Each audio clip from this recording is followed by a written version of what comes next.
Intervention de Khalifa Sall en faveur de Barthélémy Diaz. Bon, Khalifa Sall a agi. Que vous connaissez bien Khalifa Sall. Connais trop bien, oui. Voilà. Non, xam nga dans tout ça gëjoon nañ ko dégg mu briser le silence apporter soutien à Barthélémy Diaz ni mu waxee ak li mu leeral mu mel ni moom it nanguwul ni kat bañul droit bi waaye bañ na leneen ndax jàpp na ni il y a une dose de politique une volonté politique boo xam ne nekk na derrière maanaam cet acte là. Khalifa Sall xalaatul woon ci giiru dundam ñaari doomi ndey démb tey dinañ mën a mel ni xaj ak muus. Khalifa Sall, moi qui le connais trop bien, c'est le père de famille qui a parlé.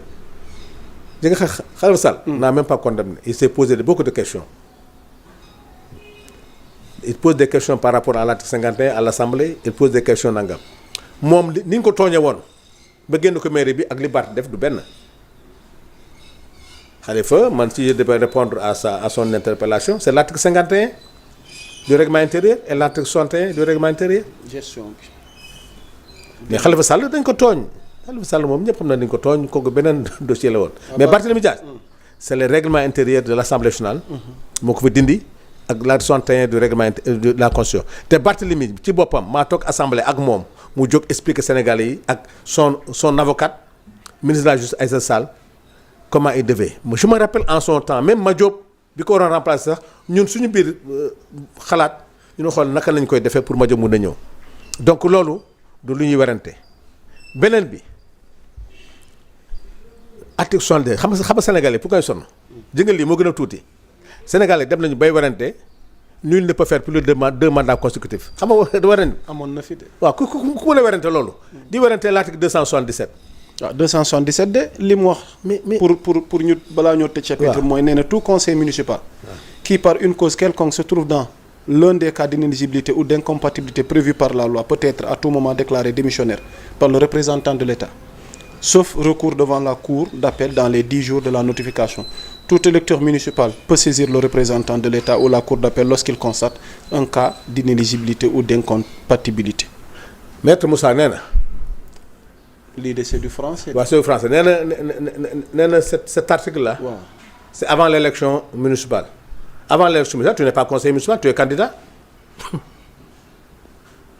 Bu waxee conseiller municipal mooy c'est celui qui est déjà élu pour tontu ko moom. dafa ne article bi. ça ne concerne pas ceux qui sont déjà élus. ça concerne les candidats parce que la cour d'appel ci loolu lay statuer. Il parle de la préparation des élections. Quand c'est avant les élections. Tu n'es pas conseiller municipal, tu es candidat à l'élection municipale. C'est quand tu es élu que tu deviens conseiller municipal. Donc l'article parle du conseiller qui est en exercice. Quand tu n'es pas en exercice, tu n'es pas un conseiller municipal. Je corrige Maître Moussa, pour lui dire que il n'a pas compris. C'est un avocat, mais je pense que war na delluwaat xëy na li mu gëj ci baro bi moo tax dafa yàgg a nekk ministre xëy na looloo tax dafa nekkoon quand tu es dans un gouvernement ay affaire complot yooyu ngay xalaat def nangam mais tu n'es plus dans le droit. Il est toujours c'est pas l'avocat qui a parlé, c'est un ministre de Macky Sall boo xam ne ci yi na nekkoon ay galgal gi bi Moussa moom ci la bokk xam nga mbokk ci. Article 29 ma defal benn rappel. Gis nga Ousmane Sonko. dañ koy tooñ. Il a anticipé sur ça. Ousmane Sonko dañ koy tooñ. dafa anticiper lii. waaye ñoom dañoo jàpp ne loxo Ousmane Sonko génnul ci. léegi nag kaay ma wax ce que Ousmane Sonko a fait. pour éviter ça. dañoo dem ci dialogue.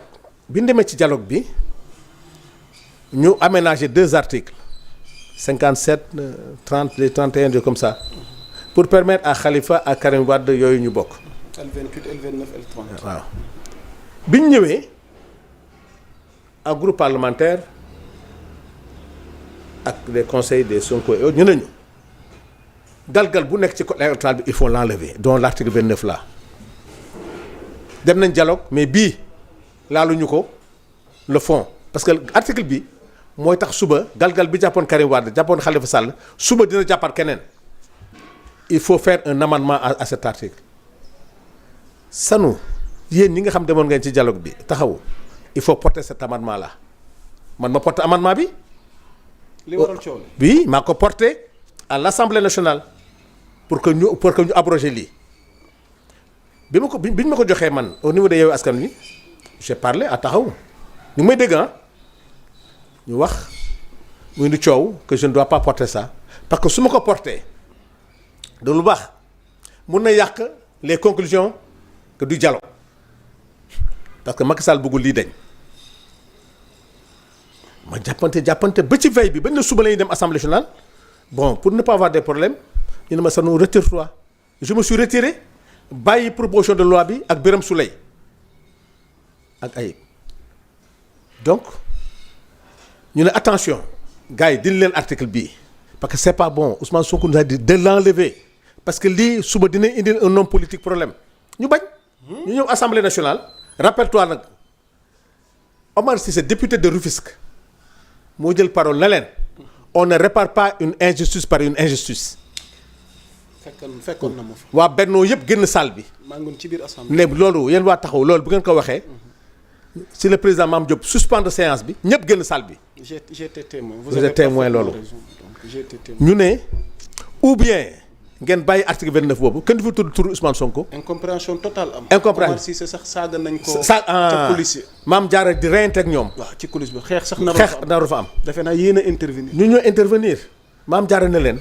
bu dee da ngeen ñuy chantage.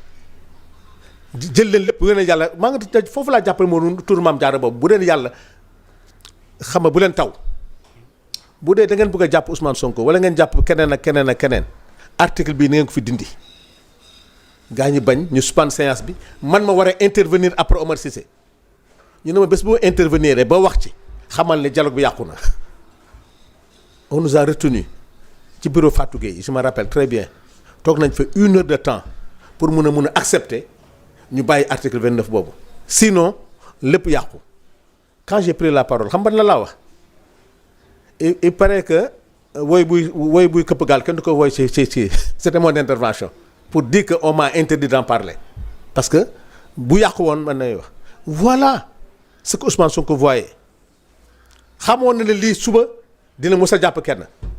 kon ñi ko bëgg tuumaal. ñi ko bëgg tuumaal moom noonu. donc la main de Sonko il y a une volonté politique. non moom li mu ci mën mooy dindi leen ko lii Macky Sall Ablaye Wade moo ko condamné dañoo tooñ Barthélémy Diaz en amont dañoo tooñ Barthélémy Diaz fekk ko ci kii yam mais Ousmane Sonko bi muy xeex ñun bi ñuy xeex Khalifa Sall bi muy xeex dañ doon xeex pour ñu bañ ko condamné.